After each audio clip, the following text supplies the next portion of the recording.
Hello, boils and ghouls. This is David Howard Thornton. I play Art the Clown in the movies Terrifier and the upcoming Terrifier 2. And you're watching Fearful Thoughts.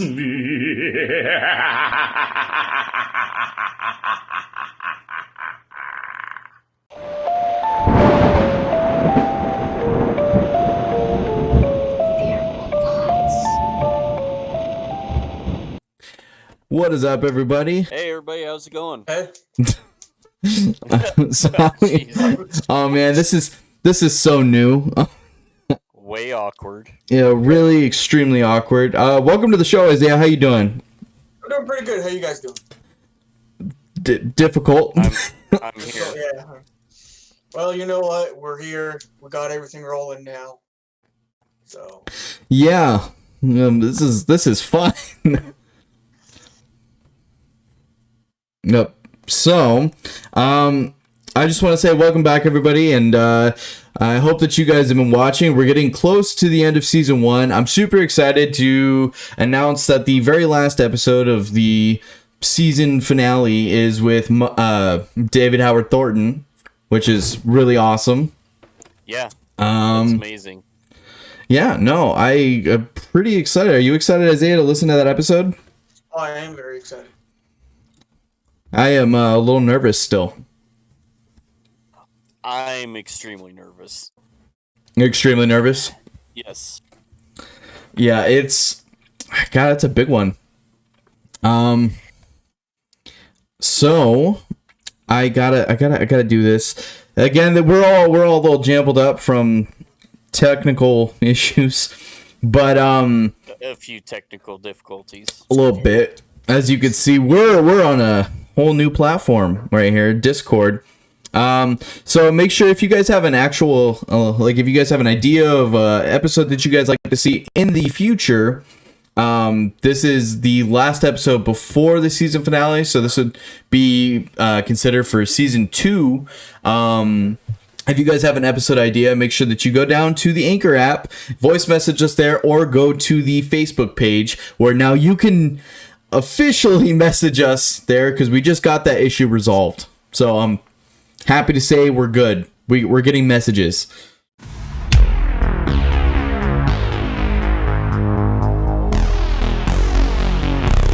What do you got for us this week? Well, we're going to be talking a little bit about The Thing. Ooh. Yeah. Did you know that John Carpenter's The Thing is often mistakenly referred to as a remake? Really? Yeah, The Thing is often referred to as a remake of the 1951 monster movie The Thing from Another World, but that's patently wrong. Apparently wrong.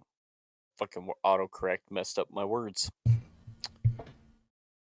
Though both films are based on a John Campbell Jr.'s 1938 novella, Who Goes There, Carpenter didn't want to compete with the first film, which he was a fan of, so instead returned to the source material for inspiration. He did pay homage to the 1951 effort, though.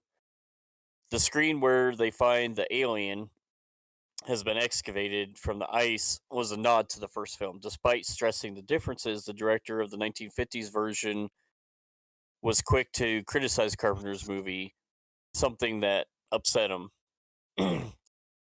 If you want blood, go to the slaughterhouse, the Nibby said.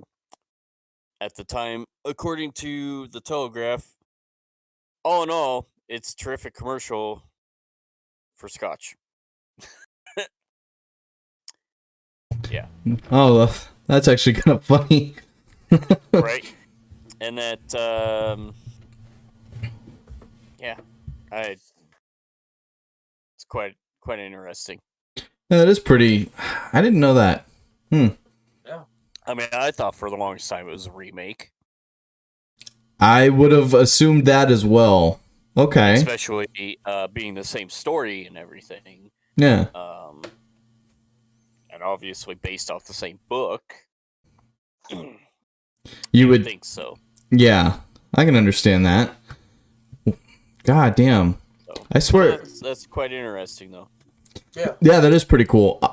I swear, dude, the facts every time, dude, are really, like, I don't know. Every time that you've talked about a certain horror fact of the week, it's really interesting to see what you bring every week, because, like, I'm learning something new about movies that I've seen and I would have never guessed about that situation. Yeah. I have another little fact here from The Thing. Okay. As well. Did you know that Kurt Russell nearly blew himself up? In the confrontation between McCready and the Palmer Thing, after Kurt Russell came surprisingly close to very seriously injuring himself. During the scene, McCready fights back against the alien by throwing a stick of dynamite in the direction of the Thing. What most fans probably don't know is that was real dynamite used for the scene. Oh, Jesus. What Russell eventually didn't realize was just how powerful real dynamite can actually be. As a result, Jesus Christ. to take the necessary precautions to move further away from the blast radius. The result was that Russell found himself literally blown backward by the explosion. Thankfully, he was unscathed, though, and the resulting blast, complete with Russell being thrown back, looked so convincing on film, Carpenter decided to keep it in the movie. Oh, shit. That's really badass, though. Right? Just imagine. That was last time. Movies now, I mean, Yeah. that kind of stuff, safety-wise, would be nixed. Oh, yeah.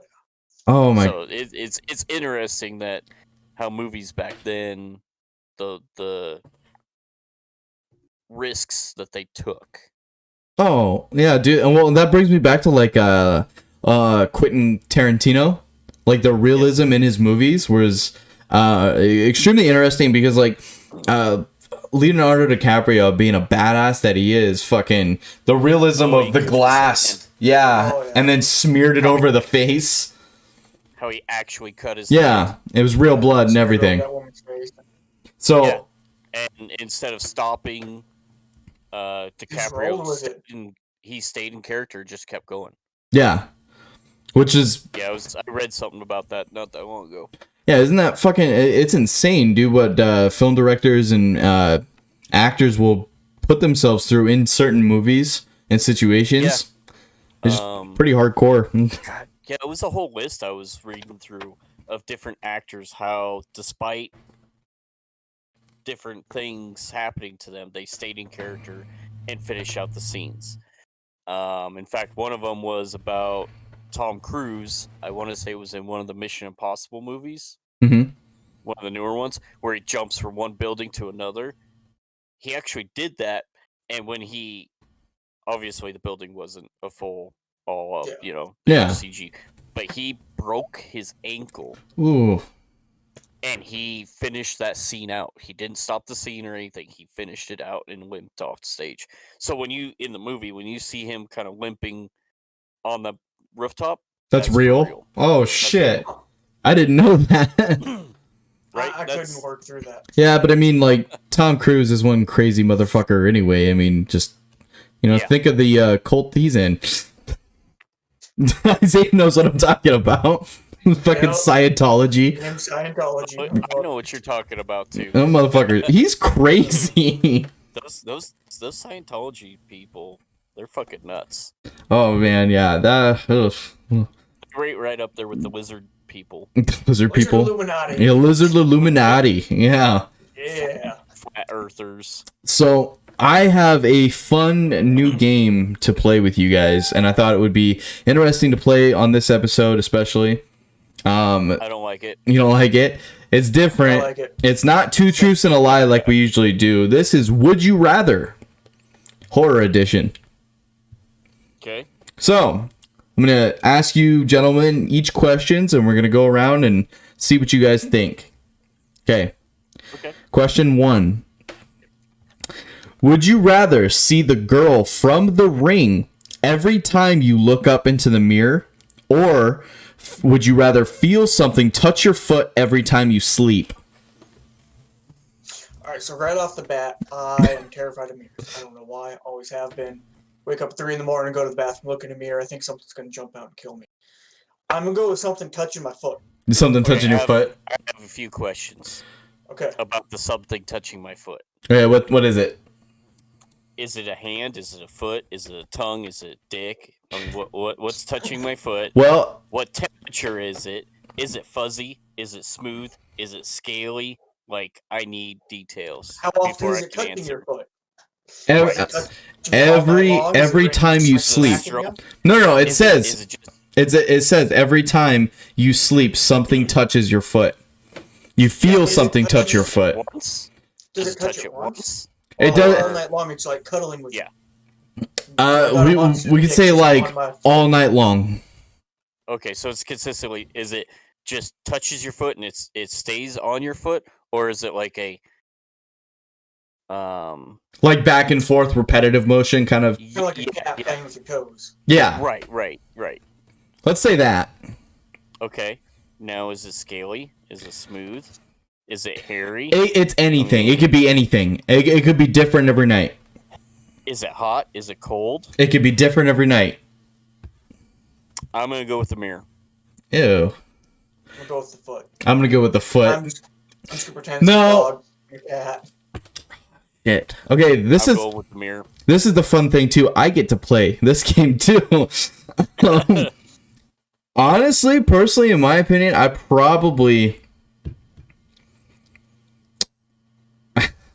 No, I'd go with the ring. I don't know. I'd go with the mirror. Yeah, I'm going with the mirror because, that's fine. If she's staring back at me, I don't care. I'll make it fucking awkward as fuck for her. Hey, baby. Oh, man. You know I will, too. I'll start doing like a really slow strip tease. Just put your foot up there, suck on my toes.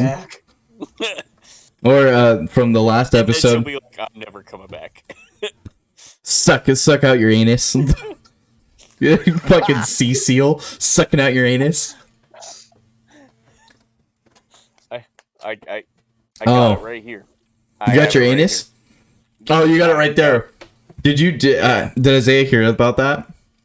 No. Oh, tell him. Wow. It was this movie idea. As I'm reading this, I'm just like it. So, a sperm whale woman and a seal man have sperm seal kids that have red eyes, 5 rows of razor sharp teeth, and they suck the souls out of sailors' asses by seductively luring them into the sea.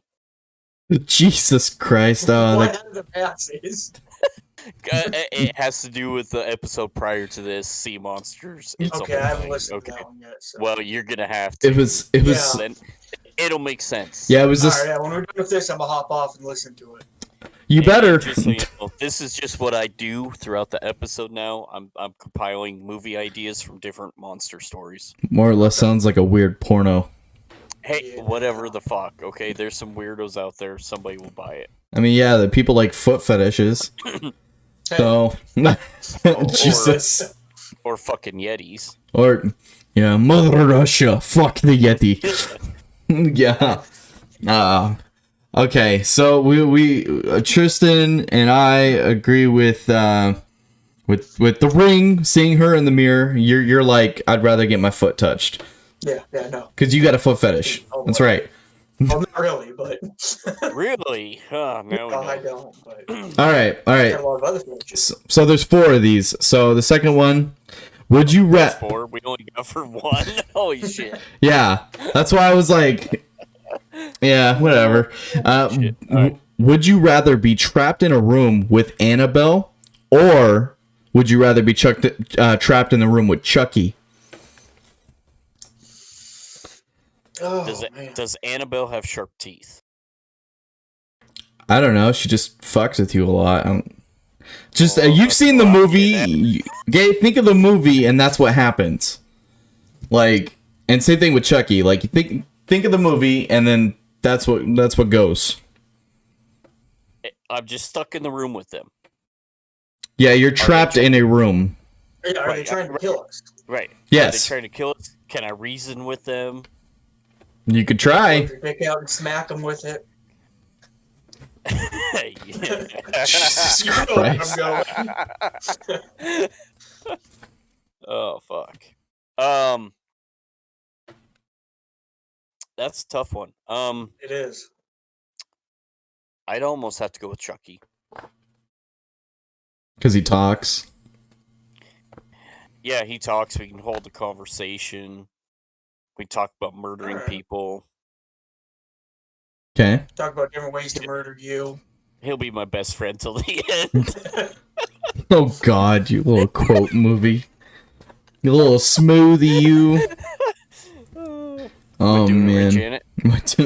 Yeah, that's what he'll be asking. All right, what about you, Isaiah? Oh, it's a tough one again. I'm gonna have to go with Chucky just because I like Chucky better. Does you like Chucky better?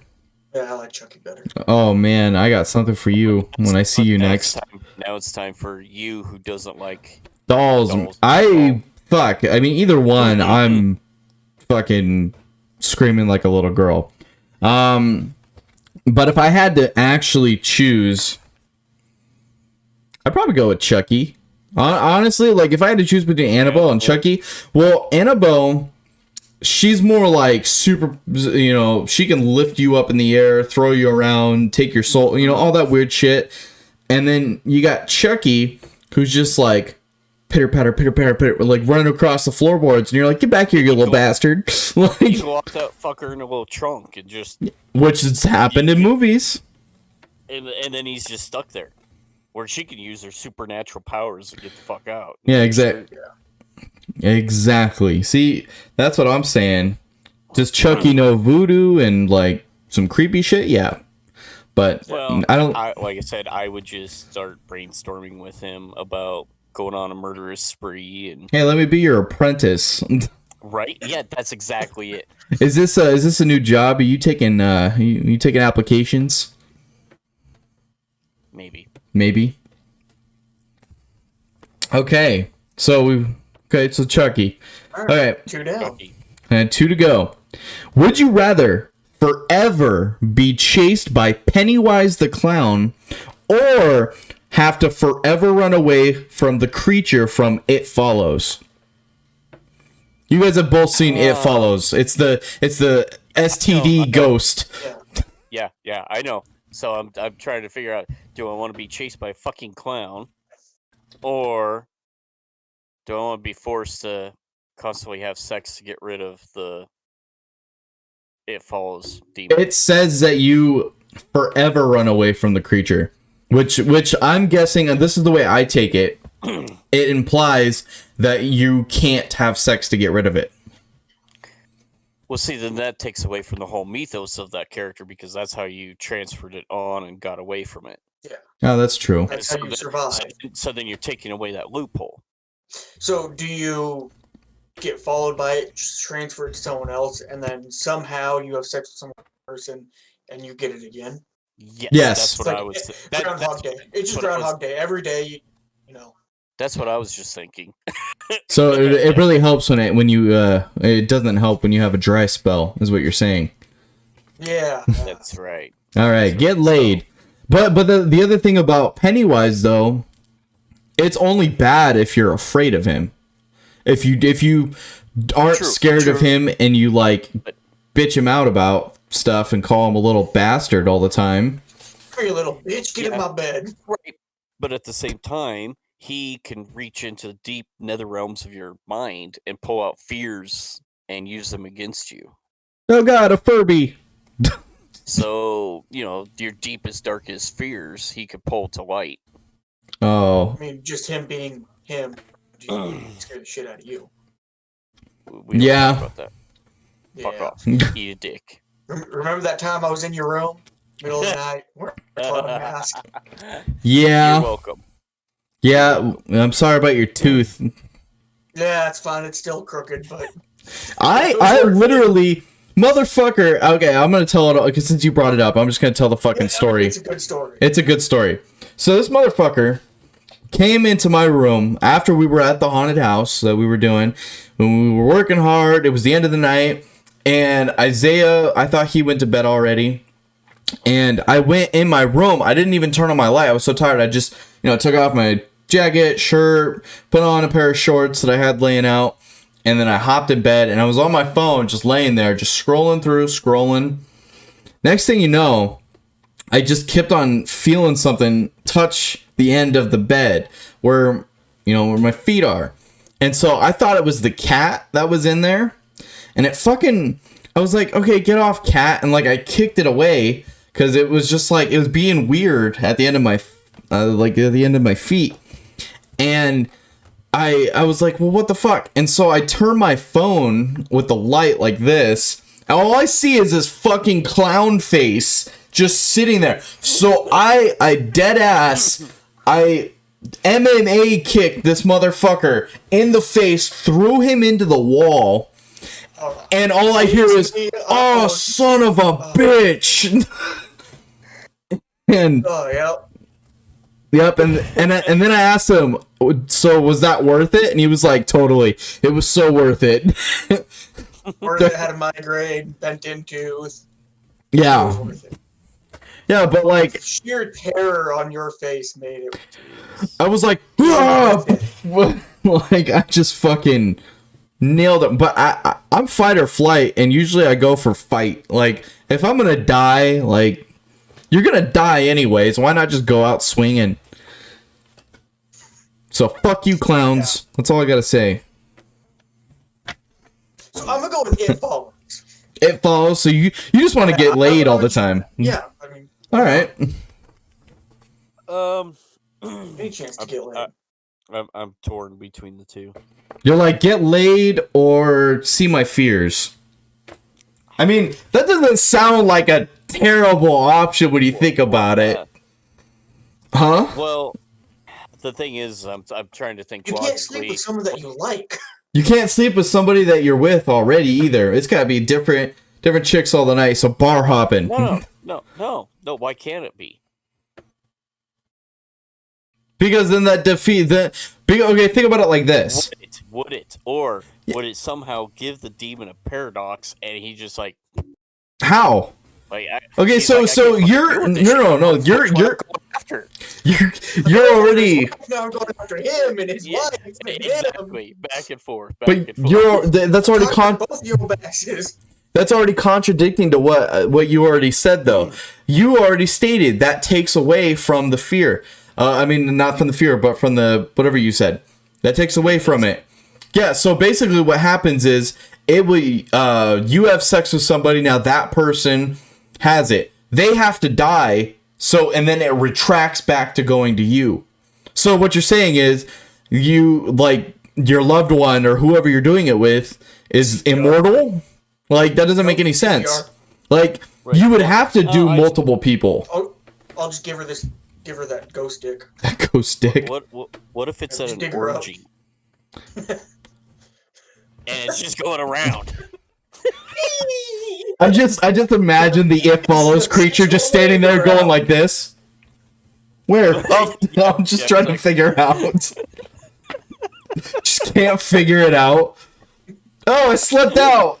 Whoop. Ooh, this is new. To even ghosts. Oh man. I think ultimately in the end I would have to pick Pennywise. Pennywise. Yeah. It's more manageable. I feel like I can't get laid that easily anyway, so we know. It never said it had to be Willie. It's a bird. That's fucked up. That is. Oh man, but that's great. I mean. You just go around fucking dead bodies. I'm a necrophiliac. Yeah, I mean, it never stated they had to be a live person. A body's a body. Exactly. If it's still warm. A hole's a hole. Wow. So, but Jesus. But you know, why should we go to the next one? All right, let's go to the next one. All right, last one. Keep last one. Okay. Would you rather get kidnapped by Jigsaw from the movie Saw or kill yourself? I mean, obviously, I want to get kidnapped. Wow. At least there's a chance of me living. As fucked up as that sounds, it's dark, but I mean... I'm going with Jigsaw. Yeah, I don't want to commit Because seppuku. at least I have a slight chance. Seppuku. Yeah, no seppuku. Seppuku. There is a slight chance, but Plus, I mean, I might get to kill which someone on the way. Jigsaw is it? Because after the original died, like that whole group of people that were helping him out took over. So if you get what's her face? Pigface. The original Pigface. I mean, she's just out for revenge. She's just gonna kill you anyway. She rigged all the games. Well, you already said it's from the movie Saw. Yeah. So the first one. It's the first one. Yeah. Okay, Yeah, you specified. Yeah, you specified pretty good. that's fair. If you said from the franchise, that'd be different. Okay, fair. So you do have a Plus, I chance could to get always out. I'm like, do you want to play a game? But it just depends on what game and how much pain that you guys can actually take. I mean, it's Yeah, still yeah. better than killing yourself. Correct. I don't know. I mean, I'll be tied to a bathtub, no problem. Saw your leg off. No, I'd just sit there and take a nap. Yeah, To take a nap, but piss off Jigsaw. aren't all the rooms? I'm not cutting my leg off. They're all rigged up anyway. Well, I know. That's what I'm saying. So you're killing yourself. That's killing. That's dying. You're choosing to die instead of playing the game, which is basically the same thing as just. I'll make it entertaining for him. You're just But at gonna. least it's not, him killing himself. It's, Hey, You like this in the camera? you like this little bitch? You just see the little, I'm gonna come on your face. the little, guy coming in on the tricycle, just going, and just tricycling back. Oh man. I don't know. I feel as if you made it freaky enough. you I never can't know. remember his name, but the actual serial killer, since in the first movie, he's in the room the whole time. So if you make it freaky enough, he might just get up like, I'm done. I can't take it anymore. Yeah. I'm sorry, I'm horny. Like, just. I mean- And tied up does that. God. You inconsiderate bastard. Right? Jesus. Okay.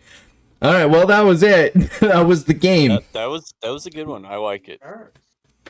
Maybe not so many next time. Yeah, probably not. 4 of them was quite a bit.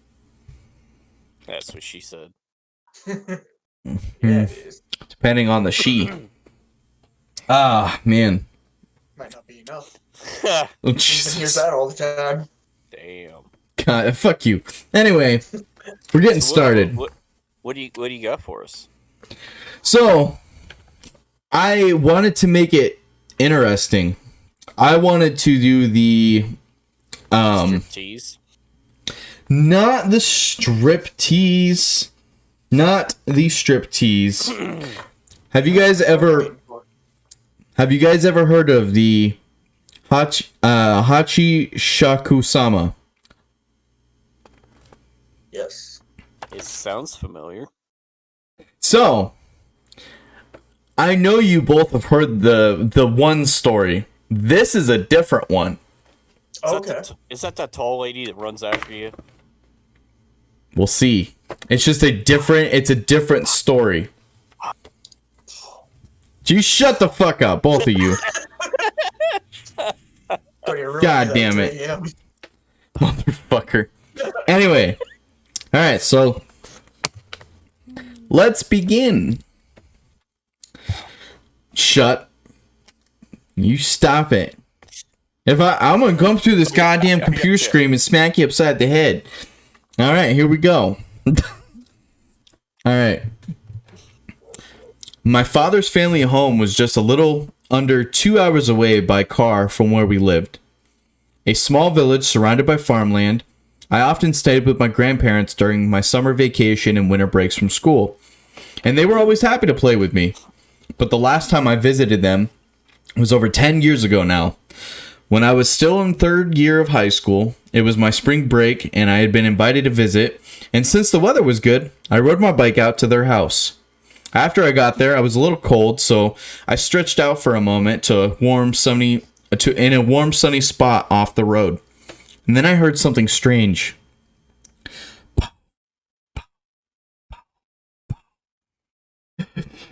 It wasn't a mechanical noise. It sounded strange, but human. I looked about to see where the noise was coming from and saw a white hat peeking over the top of the hedge. The hat moved along to the break in the hedge. When I could see that it was being worn by a woman with a white dress. She had to be tall, though. The hedge was over 2 meters high, which is 6 feet. Before I could really think about this much, the woman was gone, seemingly disappeared. The strange sound was gone, too. At the time, I just guessed that the person's apparent height had been due either to wearing the very tall platform shoes, or it had been a man dressed up like a woman. Odd, but that was all. A little later, while leaving, having tea with Grandma and Grandpa, I mentioned the strange person I had seen, and that I thought it was a transvestite. But when as an afterthought, I also mentioned the strange po sound. My grandparents panicked. My grandpa suddenly showered me with questions. When did you see this? How much taller than the fence? Did they look at you? I answered as quickly as he asked.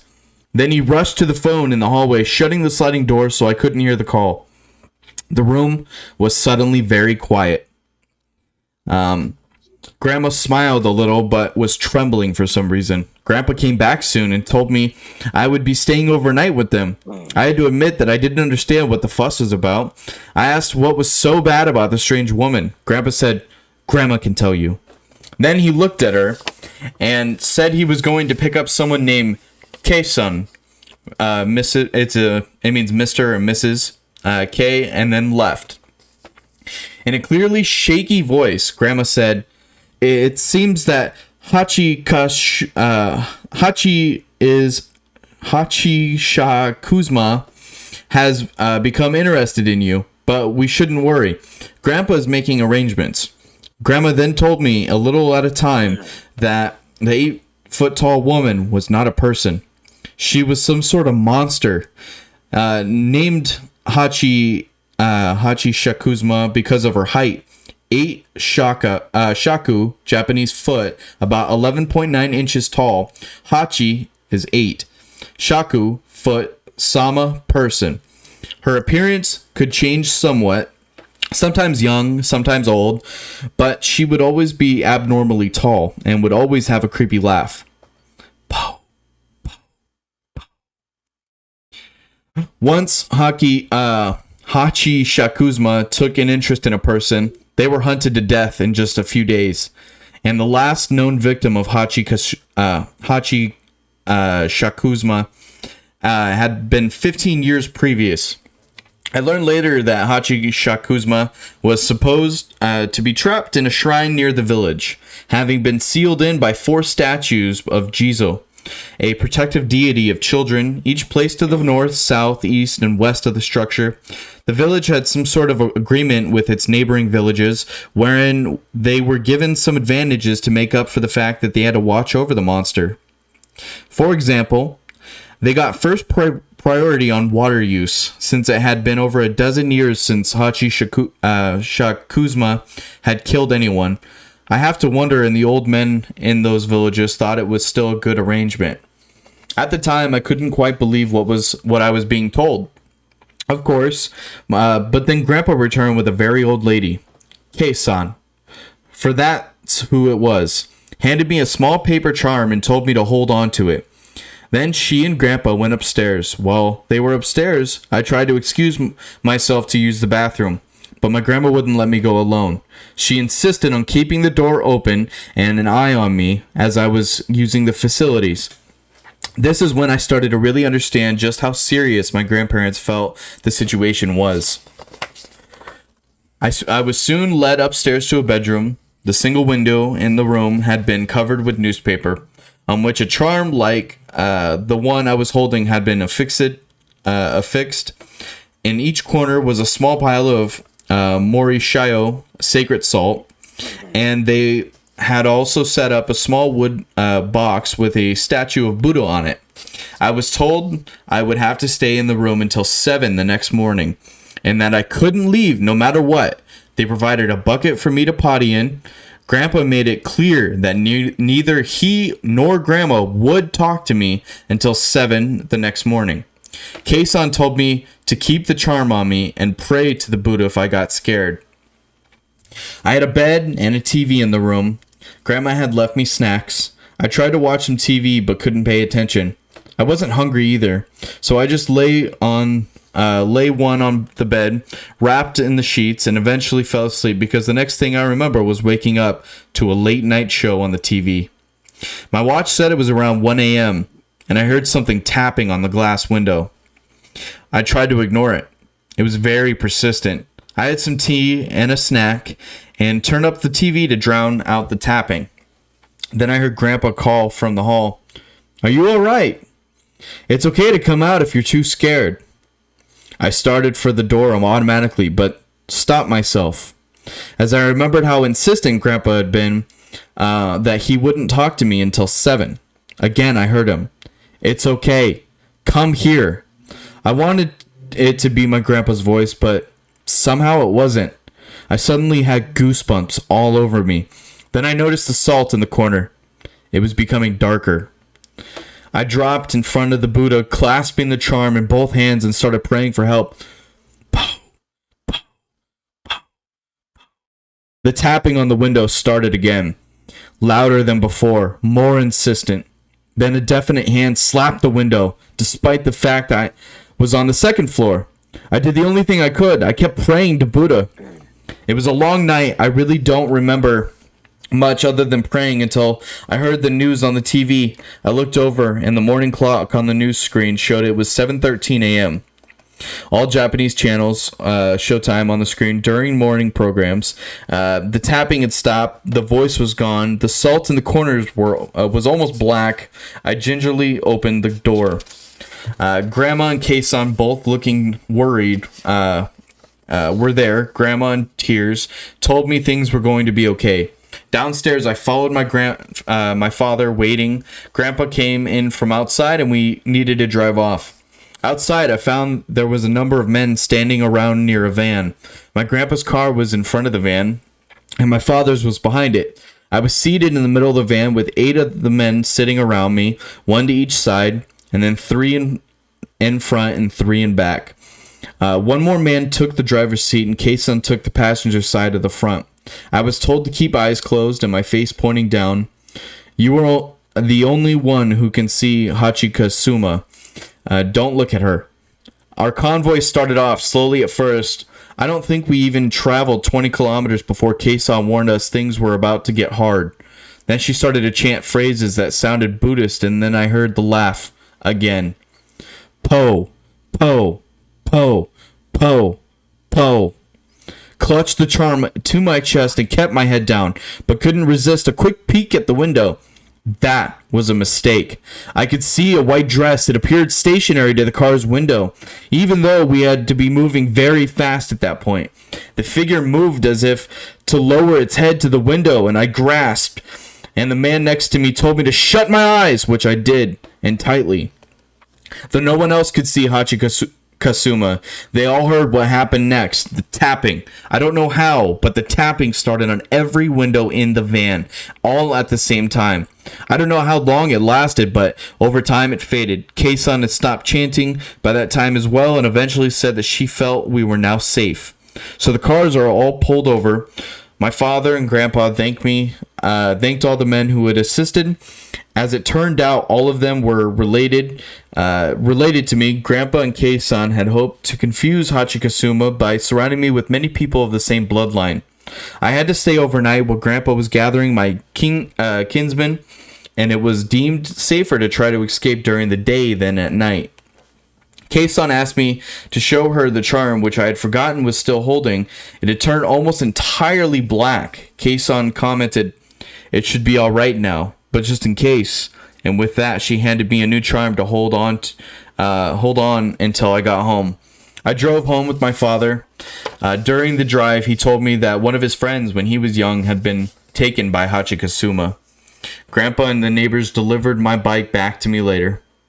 In talking to my grandpa over the phone, I've confirmed that it was not his voice I heard outside the room last night, which sent shivers down my spine. Hachikasuma targets teens and children, so if the monster speaks with a familiar relative's voice, the victim would normally come to it willingly. And I'd almost forgotten this all after 10 years. Grandpa called to tell me that one of the Jizo statues that had sealed Hachikasuma into the shrine looked as if it had been broken by someone. The statue that was broken lined up with the road leading to our home. 2 years ago, my grandpa died. Sadly, I was not allowed to attend his funeral. I try to tell myself it was all superstition, but sometimes I still hear that voice call. Po, po, po. And that was it. Nice. Yeah, Yeah. It's a good one. I liked it. Yeah. That was very creepy. That fucking 8-foot tall woman.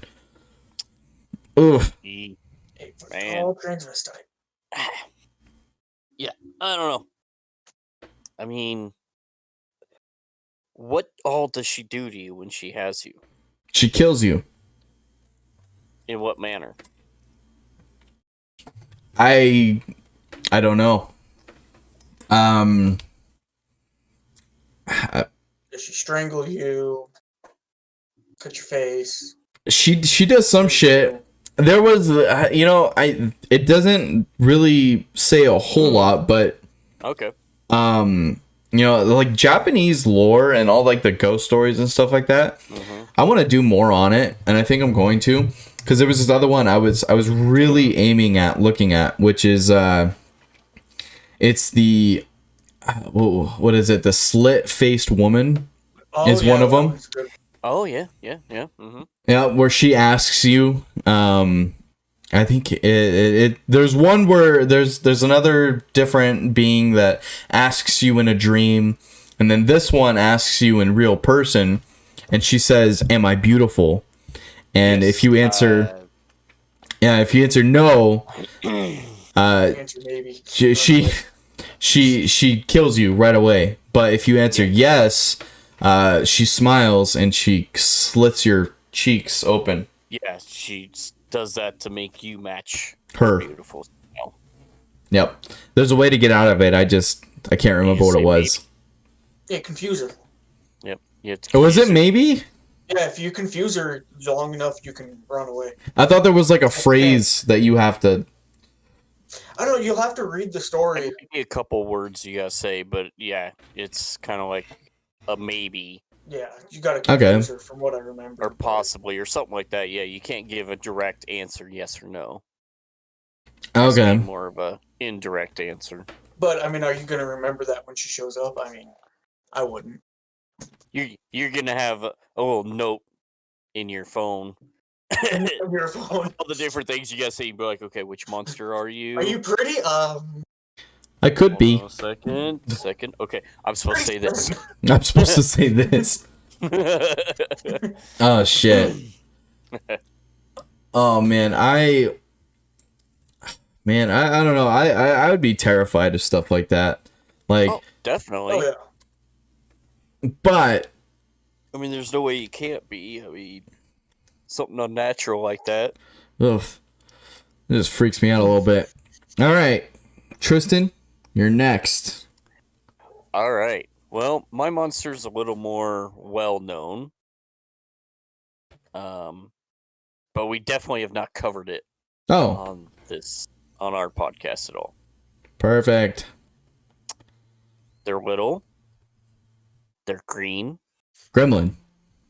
Gremlins. Yes. Ooh. In fact, did you know that Mythical Meats has a gremlin meat stick? I did not. Ah, son of a bitch. That looks good. It sure does. I brought it up because it's themed to our my stories. There you go. A gremlin is a mythological creature which is similar to a fairy or goblin. The creature originates from the fairy fields and woods of England. They are mischievous creatures that can be destructive and love to make things malfunctions or place things in disarray.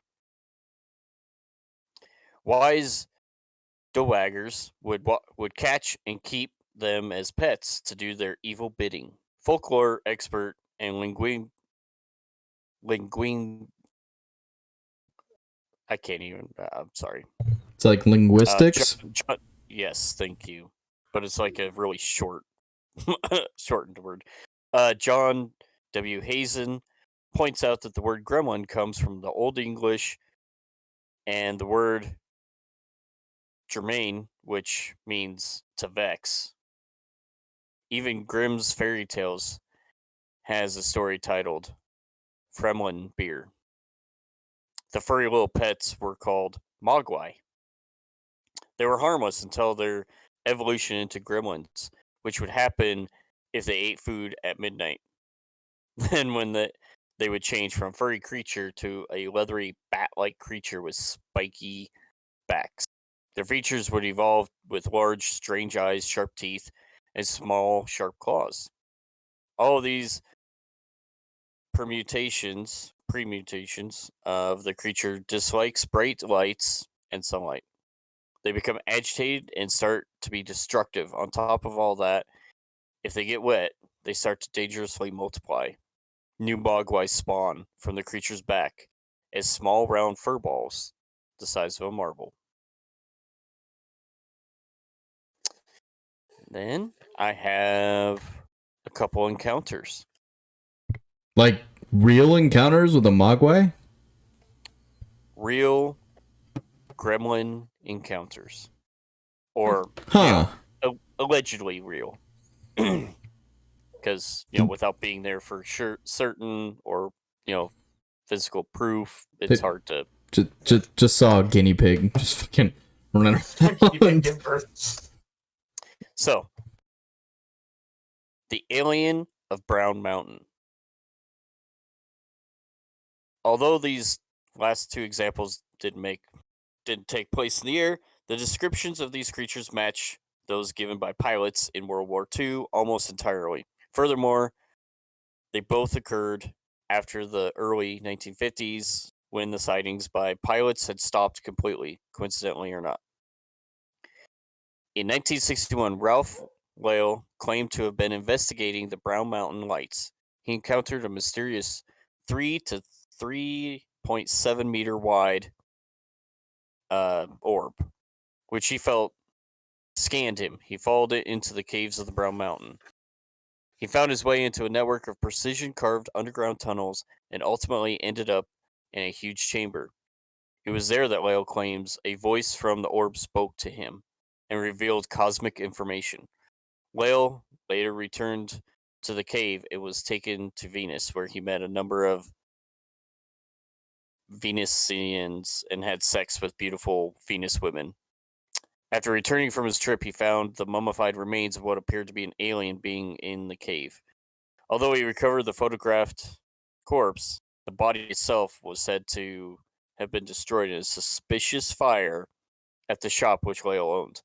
The creature, whether is genuine or hoax, is remarkably similar to the descriptions of gremlins given by pilots decades earlier and is often referred to as the goblin-like, which leads us on to keep questioning. Was it real? Was it not real? Did you make this shit up? Yeah. I don't know. I'd like to believe. I want to believe in having sex with Venus women. That's the only reason you're gonna believe. Yep, I believe. That's what I was gonna say. Take me. Take me. We know where you're at. We also have the massacre in midair. Okay. An apparent meeting with some beastly aerial creature is said to have occurred in 1939 aboard a U.S. military cargo plane. The account was found in a San Diego newspaper by a UFO researcher who published it in the 1950s. Publication Flying Saucer Review. Leaving San Diego and destined for Hawaii, the mission ran smoothly for several hours until urgent distress calls came in to the control tower. A short time later, the plane came back to its departure base to land. Once emergency crews gained entry to the aircraft, they discovered all of the crew dead, each with gaping wounds to their bodies. The pilot was also dead. The co-pilot apparently survived just long enough to bring the plane home before dying minutes after landing. Even stranger, each of the pilots had drawn their standard issue service pistols. Each had also emptied their guns with spent shells found by their feet. Okay. Well, shit. Did they get one? Does not say. Just says that Oh. all their ammunition was used up and Jesus. everybody was dead with gaping holes in them. Big old gaping holes. A hole's a hole. Where the gremlin, I would assume the gremlin killed them. Yeah. It's hard because, like, you know how movies are, like, based off of, some movies are based off of lore or, Yep. certain monsters and stuff like that. Like, Mm-hmm. but then you, like, think about it and it's like, what were they really? And hear me out on this because, like, apparently, like, I was just watching this documentary not too long ago when they were talking about dragons and, like, how it was perceived that, like, the Komodo dragon could have been a dragon because poisonous saliva and stuff like that. Like, it wasn't fire breathing, it was just over exaggerated. But again, In their size. In their size, yeah. And so, like, perceiving, like, what that could have been back in the day, like when they were like the folklore legend of it, what originated it? yeah, like what could have originated it, or is it not so far-fetched that maybe there's just some things in the world that we haven't seen? And Nessie and stuff like that. Like, it's, I don't know, Not too far from the impossible. Bigfoot. anything is possible. I mean, It's there's just so much of our world that has yet to be discovered. I can agree with that. And then you can always go off on the deep end and look at parallel universes, time travel, Yeah. aliens, that kind of stuff. I don't think aliens are too far-fetched. No. Not. For some people, it might be. Yeah. I think you got to be, in my personal opinion, you got to be pretty just closed-minded and dumb to think that we're the only planet with life. Right. There's no way we're the infinite only planet. universe. Right. In the multiverse. We're part of our own universe. Fuck yeah, we are. This is... We're the best. We're the best. The fearful universe. The fearful universe. Oh, God. Oh, man. There's a lot of dicks and weird jokes going around. Oh, yeah. What a great universe. Hey, everybody's laughing. Yep. Having a good time. Well, fair point. I'm almost kind of thinking that this, my friend, is a good time for a quick little sponsor break. Take it away, Anchor. And welcome back. Welcome back, everyone. Welcome to the show. Showdown. Well, okay. Do you want to listen to a podcast? Oh, yeah. Okay. Batman. Oh, shit. Oh. Just doing our best fucking imitation voice. Get off of me, you fucking wildebeest. It's a me, Mario. Okay. So, Isaiah, you got a story for us this week, right? Yes, I do. I am doing a story this week. Banshees. For those of you who do not know, a banshee is a female spirit in Irish who heralds the death of a family member, usually by wailing, shrieking, or kneeling. They are considered of the fairy type. So anyways, here is my Megan and her boyfriend Mikey just moved into an Aberdeen, Scotland. It was a small but cozy uh, apartment. There were 2 large windows, one in the kitchen that faced the garden, one in the bedroom facing the street. They usually kept the blinds closed to hide their expensive equipment. One night, Mikey was going to a concert and wouldn't be home until 4 o'clock in the morning, leaving Megan alone. After he left, she spent the night catching up on her favorite TV shows until she fell asleep with the TV on. But a sound guilted her to awake at around 11:45 p.m. It was a slow knocking. She got out of her bed thinking it was her neighbor asking her to turn off the TV as it was still blaring when she woke up. She said her apology in her head as she walked to the door. But then, then it wasn't coming from the door. It was, wow, this is written. Hold on a second. It's all good. Yeah, I probably should have printed this out and rewrote it myself. But it wasn't coming from the door. When she looked out, peeked out the hole, no one was there. She shrugged it off and thought she was imagining the sound, and then she walked back to her bedroom. But then she heard it again as it coming from the kitchen. As it was coming from the kitchen. She must have forgotten to close the blinds that night because when she turned on the lights, she saw a face of a woman in her window. She was wearing a dark coat and her long red hair hung around her face. Her mouth was twisted up into a terrifying grin and showing a few rotting teeth. She had Megan knew a few rotting teeth she had. Megan knew what this was. Her grandparents told her the stories when she was little. That was no woman. That was a banshee. In Irish mythology, a banshee is a female spirit that lives by a river. They usually have an appearance of an old hag, but incapable of making themselves young and beautiful as they wish to be. In Ireland, Scotland, it is traditional to wear a wail or keen to funerals, so if you hear the keen of a banshee, she's alerting you that death is nearby. Let me in, the banshee croaked in her strained voice wails. I've been hurt, but Megan didn't believe her. The banshee tapped louder on the glass. I'm going to get some help. Megan stammered off. What kind of fucking woman are you? The banshee slammed into the window. Megan ran to her bed and dialed 911.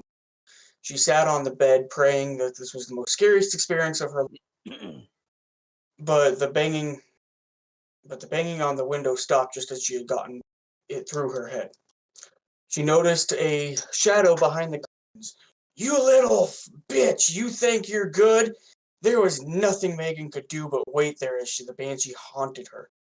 Then she saw the red and blue lights from outside her. Finally, the police were here. She went to the door, and as she could hear the mumbled voices of the police officers on the outside, she was just about ready to open the door for them when she heard the knock again. Megan didn't know what to do. She stood there frozen. The mail slot of the door opened slowly. Miss, is everything all right in there? Megan told them about what happened and described the woman in detail. They thought she was just a violent drunk, and they told Megan that they would check the CCTV cameras in the area to see if they could find her and arrest her for preventing her to harass anyone else.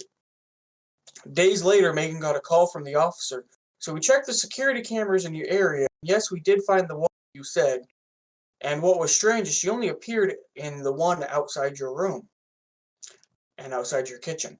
We couldn't see where she came from or how she left, like she vanished in thin air. For the next 2 days, Megan tried not to think that night maybe it wasn't a banshee, but it was probably a violent drunk. Because if it was a banshee, that meant someone close to her would die very soon. After the incident, Megan's friend called her to tell her that her mother died. Whether or not it was just a coincidence, Megan didn't want to tell her what she had saw. What if she could have done something that could have saved them? So that was my story. Sorry for all the stumbling. There was so many mistakes in that. No, you're Just fine. the writing of it was so horrible. You're not the only one that's came across that. I mean, we I- do all the time. I All the skimmed through it earlier. I really liked the story, but I didn't read it that carefully. My mind automatically just fixed all those mistakes about it. our It's brains are hard when you start cool. reading it. Yeah, you start reading it, you're like, Yeah, you just get all tongue tied because you're like, this My- word doesn't make sense. yeah, The writing wasn't very good. Punctuation marks and all that were Yeah. exactly. you used the wrong pretenses. So Mhm. Yeah, you did good. That was a good story though. That was. I really like that. I didn't know Banshees. So they originated from Ireland. yeah, Yes, they did. Yes, they did. I did not know that. I might be looking for one soon. for a banshee, Doesn't that mean you're about to die? I know someone close to him is about to die. Oh, Hope you got life insurance, buddy.